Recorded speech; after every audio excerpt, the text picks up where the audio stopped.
My name is David Miller. I'm 45 years old, been a cop for nearly 20 years, and until 3 months ago, I thought I had everything a man could want. Married to Caroline for 18 years. 2 beautiful daughters, Emily, 17, and Grace, 15. A house in the suburbs with a 2-car garage and a backyard where we used to have barbecues every 4th of July. I built my life on 3 principles: discipline, loyalty, and sacrifice. Every double shift I worked, every overtime hour I logged, every holiday dinner I missed because someone had to keep the streets safe. It was all for them. Caroline understood that, or so I thought. She'd kiss me goodbye when I left for night shifts, have coffee waiting when I dragged myself home at dawn. The girls would show me their report cards, their soccer trophies, their art projects, and I'd tell myself that missing their games was worth it if it meant they had everything they needed. The house we lived in wasn't fancy, but it was ours.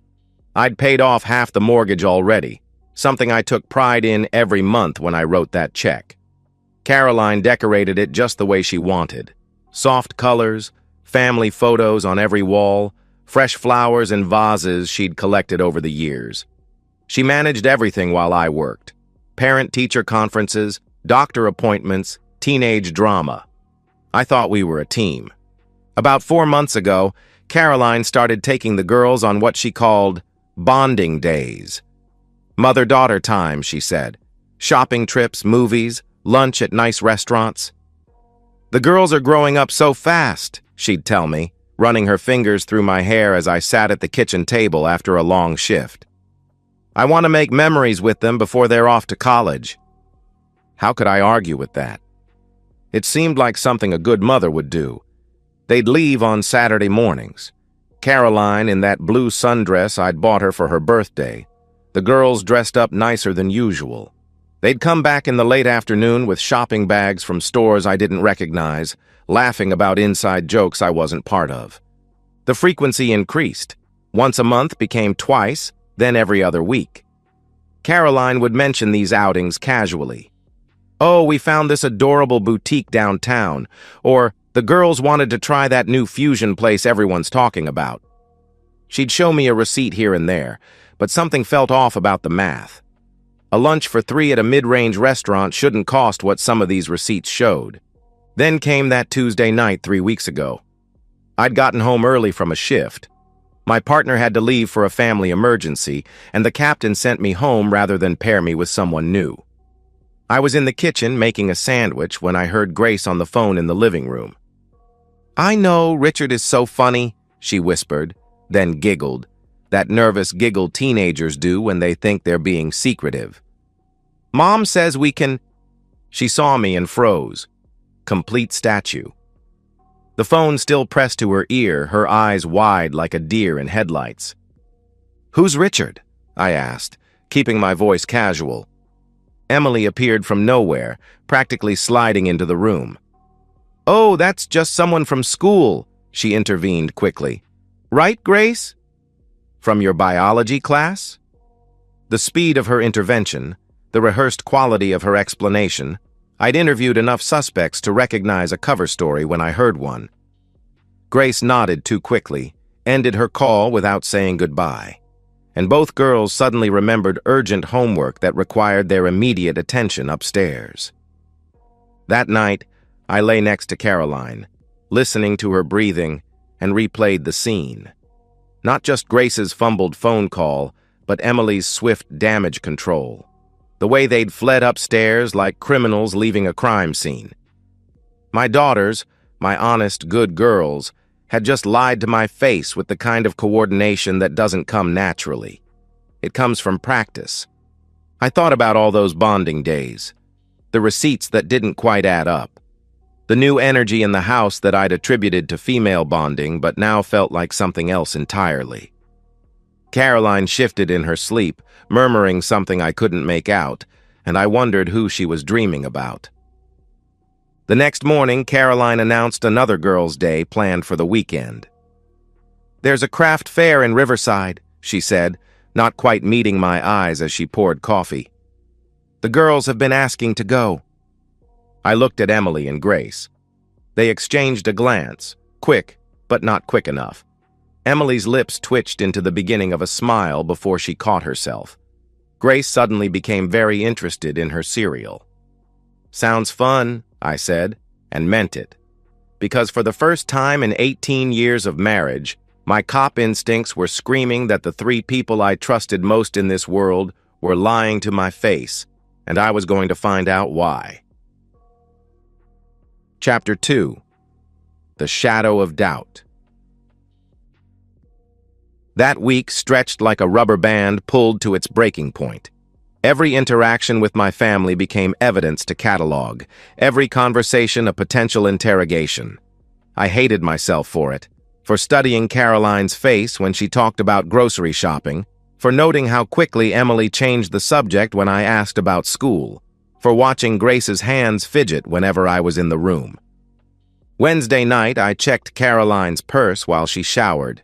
Among the usual items, lipstick, hand sanitizer, her reading glasses, I found a receipt from Bella's, an upscale restaurant 40 minutes away. The date matched their last shopping trip to the mall. The total showed 4 entrees, 4 drinks, 4 desserts. Not 3, 4. My hands shook as I photographed the receipt and carefully placed it back exactly as I'd found it.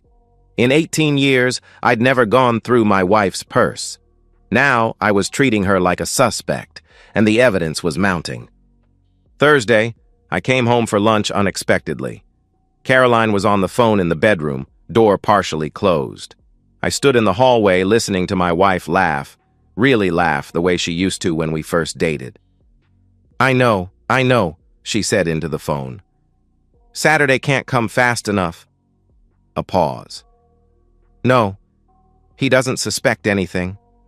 The girls are perfect. They've gotten so good at this. I backed away silently, made noise coming up the stairs again. When I entered the bedroom, Caroline was off the phone, folding laundry with practiced calm. Hi, honey, she greeted me, kissing my cheek. What brings you home? Forgot my backup piece, I lied, matching her deception with my own. You okay? You look flushed. Just did a workout video, she replied, gesturing to the TV that was clearly off, the remote dusty on the dresser.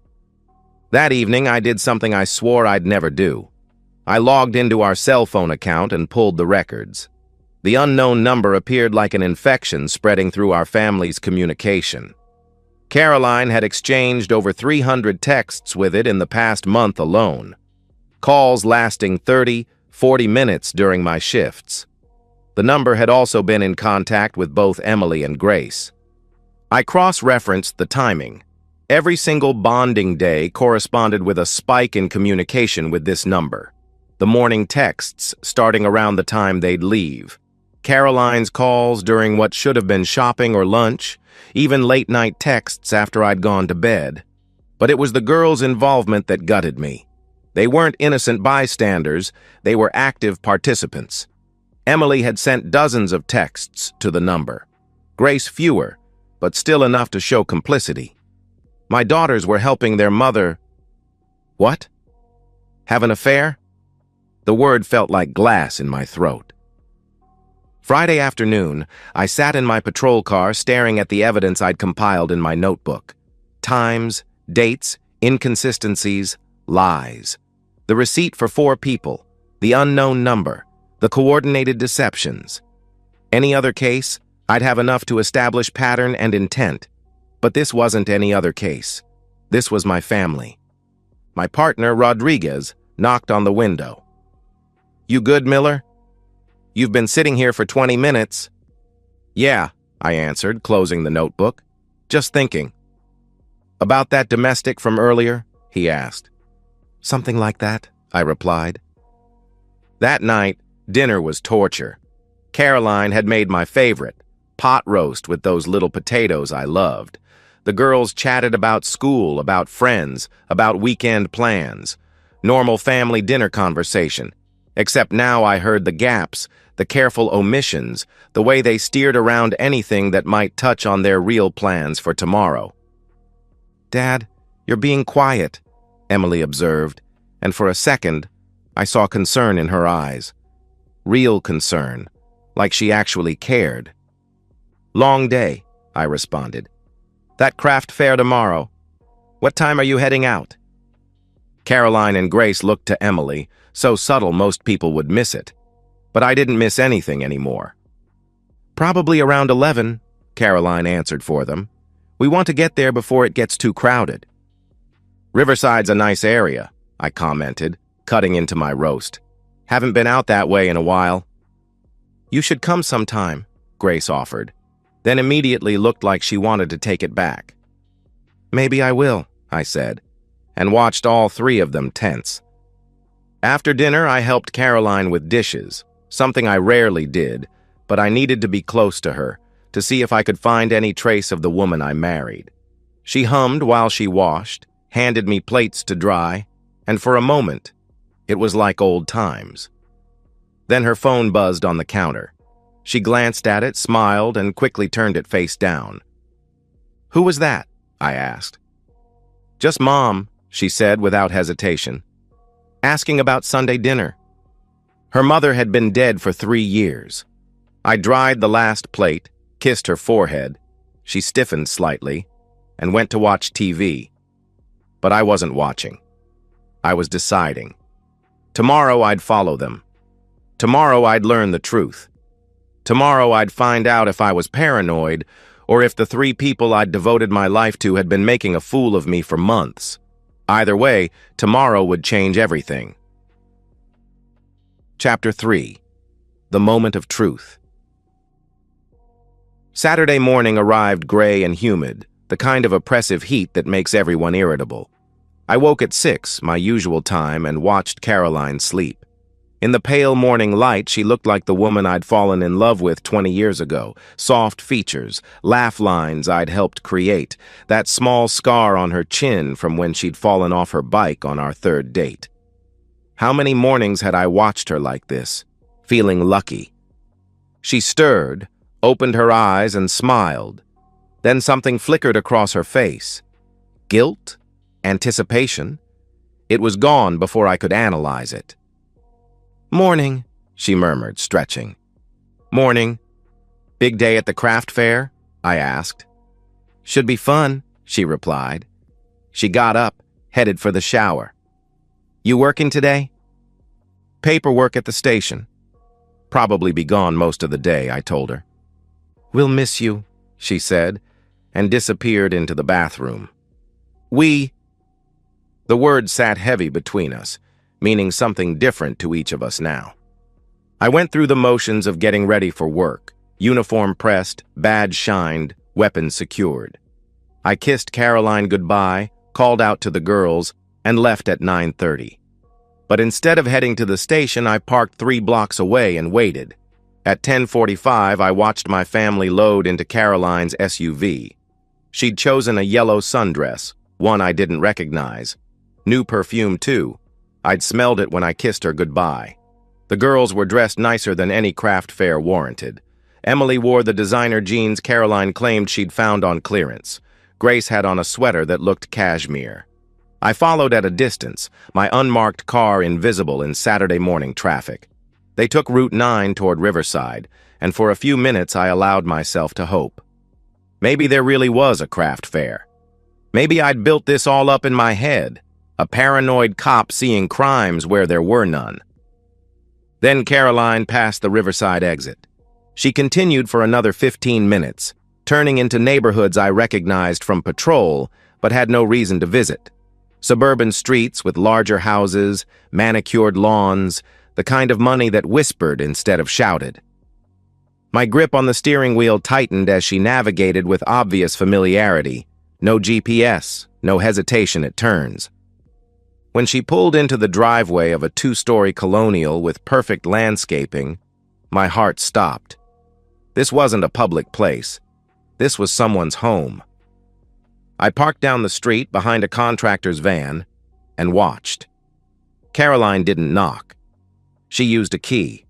My wife had a key to another man's house. The girls followed her inside like they'd done it 100 times before. I sat there for 5 minutes, maybe 10, trying to process what I'd seen.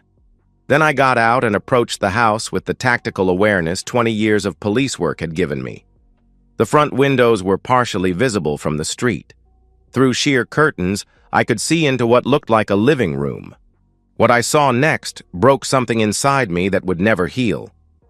Caroline was in his arms, a tall man, early 40s maybe, with the kind of casual wealth that showed in his posture, his clothes, his entire bearing.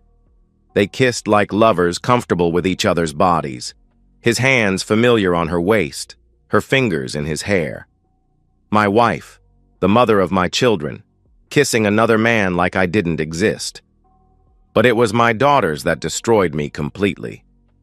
Emily sat on a cream-colored couch, scrolling through her phone like this was normal.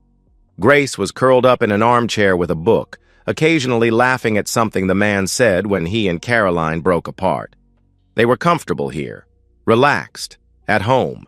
The man, this stranger who was kissing my wife, walked over and ruffled Grace's hair affectionately. She smiled up at him. Emily showed him something on her phone, and he laughed, that easy laugh of someone who belonged in this picture. Caroline brought him coffee in a mug that suggested this was routine. He knew how he liked his coffee here. He had a favorite mug.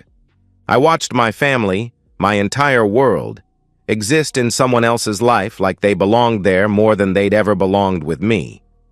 The fury that built in my chest was unlike anything I'd ever felt. Not hot rage. That would have been easier.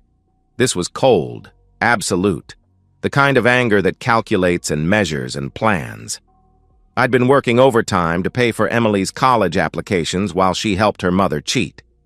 I'd been sacrificing family dinners to ensure Grace could have her dance lessons while she kept her mother's secrets. I'd been killing myself to provide for a family that had replaced me without even having the decency to tell me.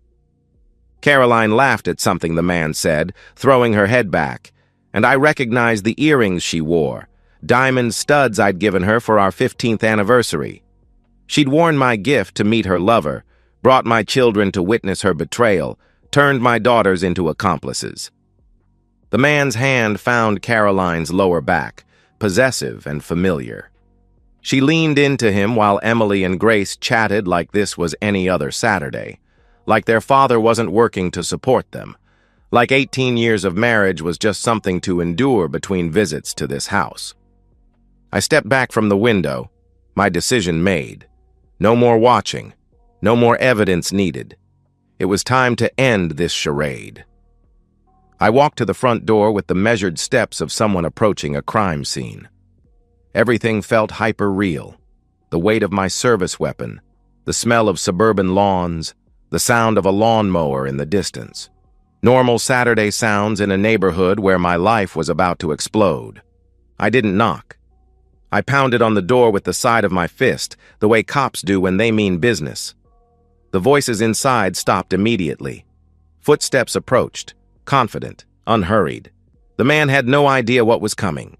The door opened, and we stood face to face, the provider and the parasite, the husband and the lover, the fool and the thief. He knew instantly who I was. The color drained from his face as he recognized the uniform, the badge, the look in my eyes that promised violence. Behind him, Caroline appeared in the hallway. Our eyes met, and in that moment, 18 years collapsed into nothing. Her mouth opened, maybe to lie, maybe to explain, maybe to beg. I spoke first, my voice steady as bedrock. "Hello, Caroline. Girls, come here. Now." Chapter 4.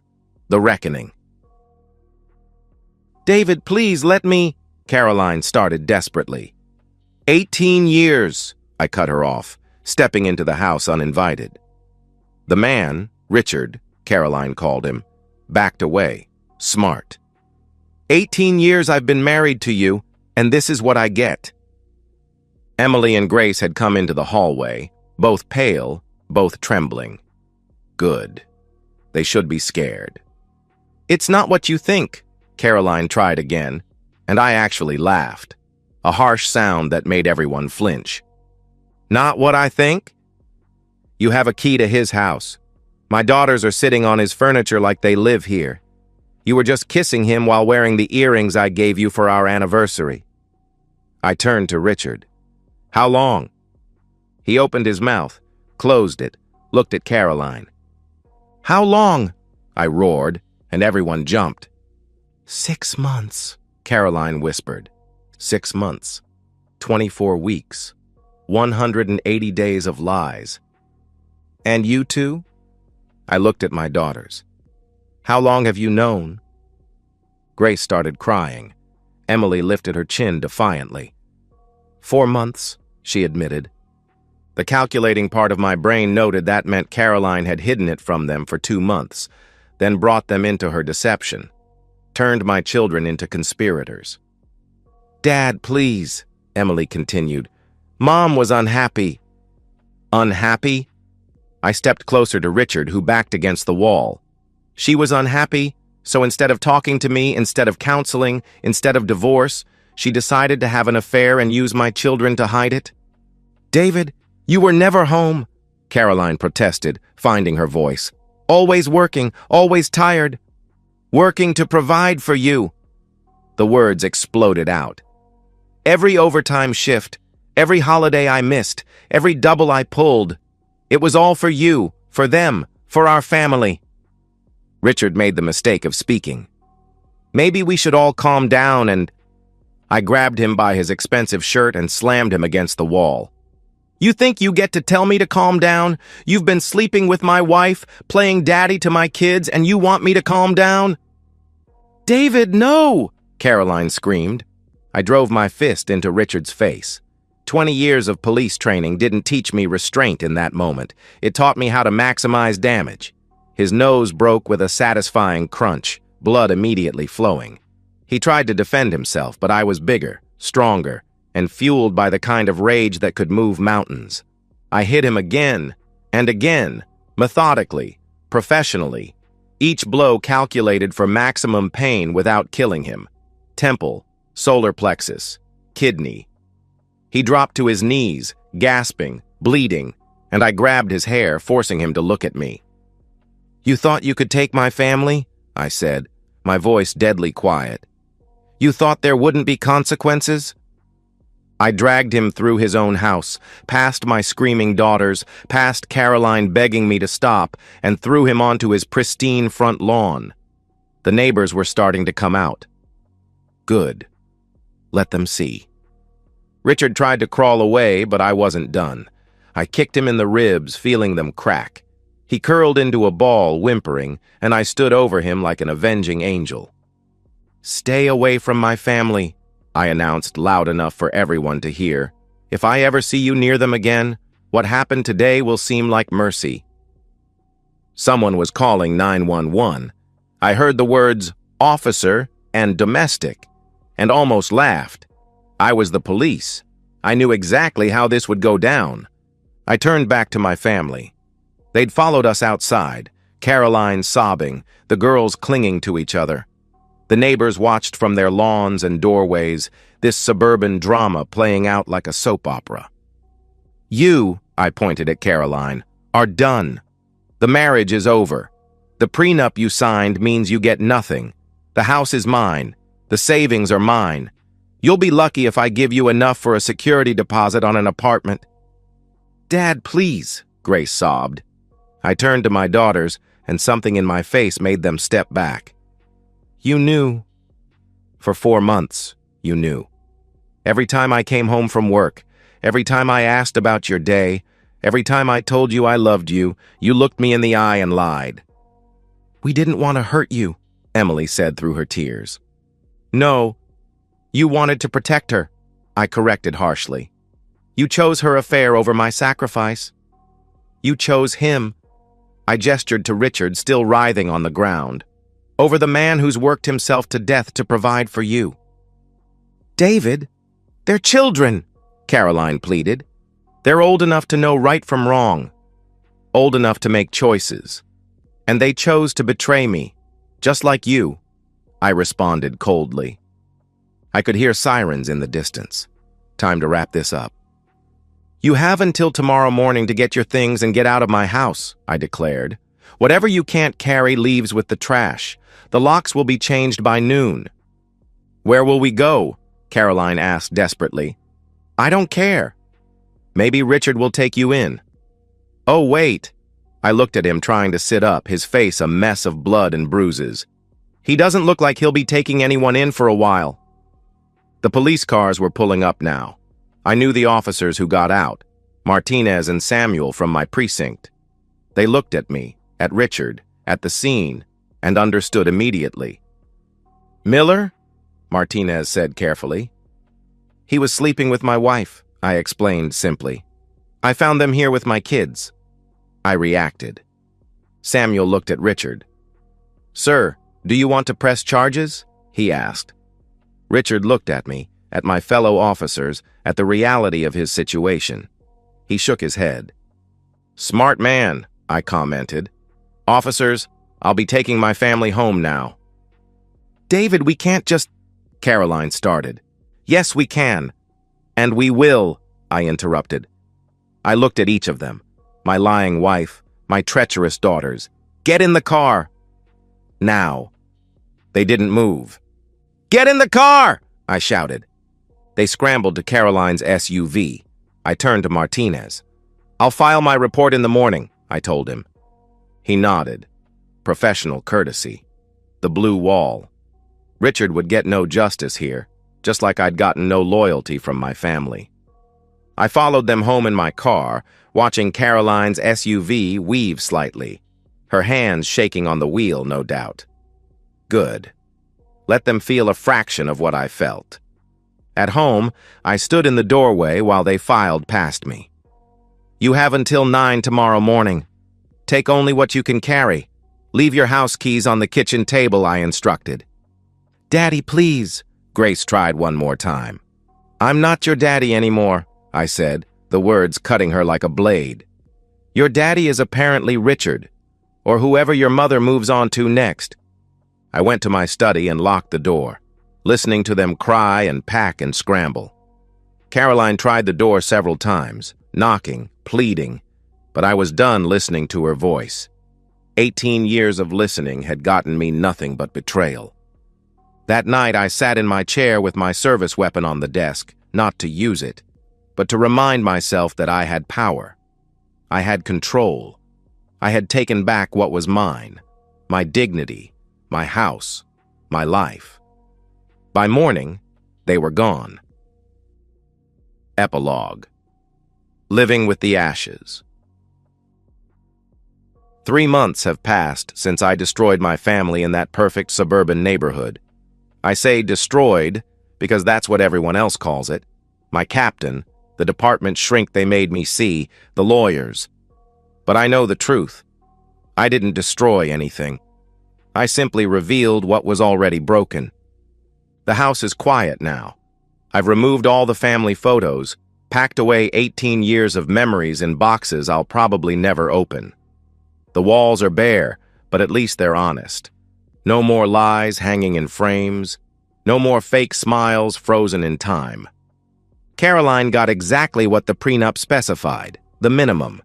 $10,000 and her personal belongings.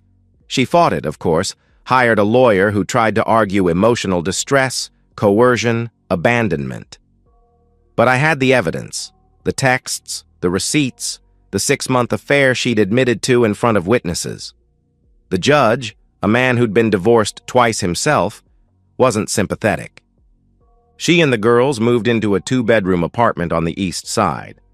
Emily had to give up her spot at the private school, couldn't afford the tuition anymore. Grace quit her dance lessons. They both got part-time jobs at a mall food court.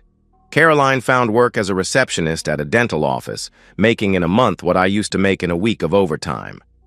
Richard? His face healed, but his life didn't. Turns out his investment firm had a morality clause. The scandal, a bloodied executive beaten by a police officer on his own lawn, cost him his partnership. His wife divorced him and took him for everything the prenup didn't protect.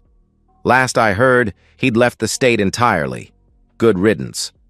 The girls tried reaching out at first. Texts I didn't answer. Calls I didn't return. Emily sent a letter, pages of apologies, justifications, pleading for understanding. I burned it without reading past the first line. Grace left a voicemail on my birthday, crying so hard I could barely understand her. I deleted it. My lawyer handles the mandatory support payments. Court-ordered for the girls until they're 18, nothing for Caroline. I pay exactly what's required, not a penny more. No college funds, no car insurance, no cell phone bills. They wanted to protect their mother's affair? They can live with her choices. The department gave me a commendation last month, some drug bust I'd worked before everything fell apart. I stood on the platform, accepted the medal, and felt nothing. Rodriguez mentioned Caroline had called the station, trying to get information about me. They told her to stop or they'd charge her with harassment.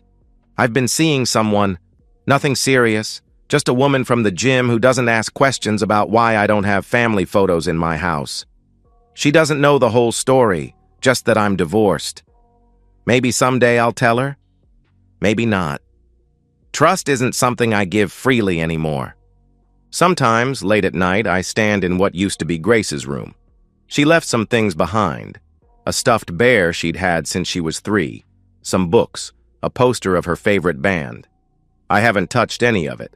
It serves as a reminder of what betrayal costs, what choosing sides means. Emily graduates high school this year. I heard through the grapevine she didn't get into any of the colleges she'd applied to, couldn't afford the application fees for enough schools, didn't have the extracurriculars anymore. She'll go to community college maybe, or maybe she'll just work. Not my problem anymore. Caroline ran into Martinez's wife at the grocery store last week. She broke down crying in the cereal aisle, apparently. Said she missed me, that she'd made a terrible mistake, that the girls were suffering. Martinez's wife, who'd been cheated on herself years ago, told her she'd made her bed and now had to lie in it. Alone. Do I have regrets? Number. Regret implies I would do something differently, and I wouldn't. They had choices. Caroline could have talked to me about being unhappy, could have asked for counseling, could have filed for divorce honestly. Instead, she chose deception. The girls could have told me the truth, could have refused to participate, could have shown me the loyalty I'd earned through years of sacrifice.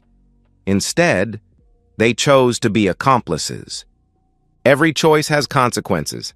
They made theirs. I made mine. I kept my house, my pension, my dignity. They kept each other and the knowledge that when tested, their loyalty was for sale.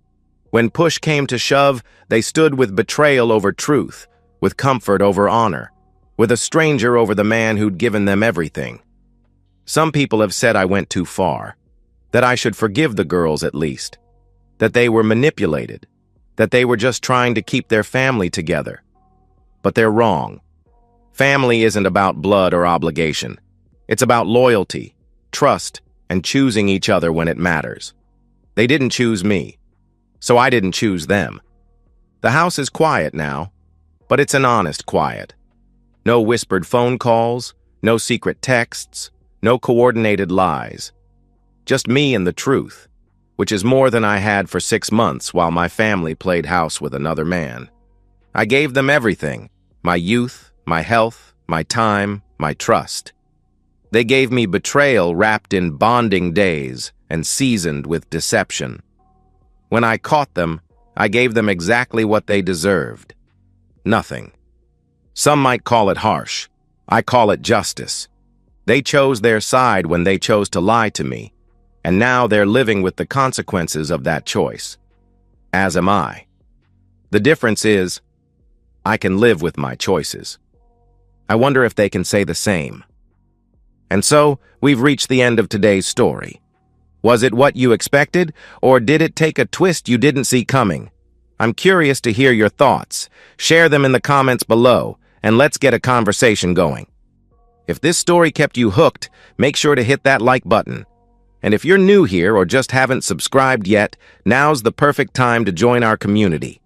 I bring you fresh, captivating stories every day, so click that subscribe button and turn on notifications so you never miss out. Thanks for watching, and I'll see you in the next one.